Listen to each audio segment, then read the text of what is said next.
मैं 4 तारीख को कैला देवी गया था, आगरा यमुना ब्रिज से कट्टा से। तो मेरे को सोने की आदत है ट्रेन में, तो मैं खाना पीना खा के ट्रेन में सो गया था और अपने कानों में मैंने फ़ोन का ईयरफोन लगा लिया था और बैग में अपने पैरों के पास रख के सो गया था। तो एक मुझे पता नहीं कि कोई सामने वाला ले गया या बगल वाला ले गया, लेकिन मेरा बैग चोरी हो चुका था वहाँ से। उस बैग में ही मेरा पर्स डला था, क्योंकि मुझे पर्स रखने की आदत नहीं है। मैं लोअर पहना था, अगर मैं जीन्स वगैरह पहनता तो कोई दिक्कत नहीं थी, लेकिन लोअर पहना था, इस वजह से मैंने अपना पर्स बैग में डाल दिया था।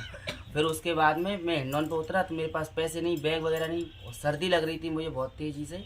तो हिंडौन के बस स्टैंड के सामने ही, स्टेशन के सामने ही एक ढाबा है, तो मैं उस ढाबे के बाहर जब ज़मीन पे जाके बैठ गया था और मैं रो रहा था, तो वो ढाबे वाला मुझसे कहता है कि मुझे उसने अंदर बुलाया और पानी का पाउच दिया, मुझे उसने पानी पिलाया, चाय भी पिलाई थी उसने मुझे, और मुझसे पूछने लगा। फिर मैंने उस रो के मैंने सारी बात बताई उसको, तो उसने एक गाड़ी वाले को बुलाया और मुझे उस गाड़ी में बिठा दिया था। गाड़ी में बिठाने के बाद उसने मुझे 50 रुपये दिए, बोला मुझसे कि 30 रुपये तू खर्च कर लेना और 21 रुपये की थाली मैया पे चढ़ा देना। मैं अपने भवन में पहुंच गया। मैं भवन में जाके कि मैं कहीं नहीं बैठा, मैं सीधे मंगला दर्शन की लाइन में जाके बैठ गया था। उसके बाद मैं मंगला दर्शन की लाइन में जाके बैठा तो मैंने भजन गाए अपनी, मतलब जैसे मेरे अंदर भाव जैसा था वैसे मैंने भजन गाए थे। और भजन गाने के बाद एक अम्मा भी मेरे बगल में बैठी थी, मैंने 5-6 भजन गाए और उसके बाद में उस अम्मा ने मुझे 100 रुपये की नौछावर करी थी। और जैसे उन अम्मा ने नौछावर करी, उसके बाद में जितने भी लोग उस लाइन में थे सब लोगों ने मुझे नौछावर की। तो मैं जितना मेरा गया था उससे ज़्यादा मेरे पास आ चुका था।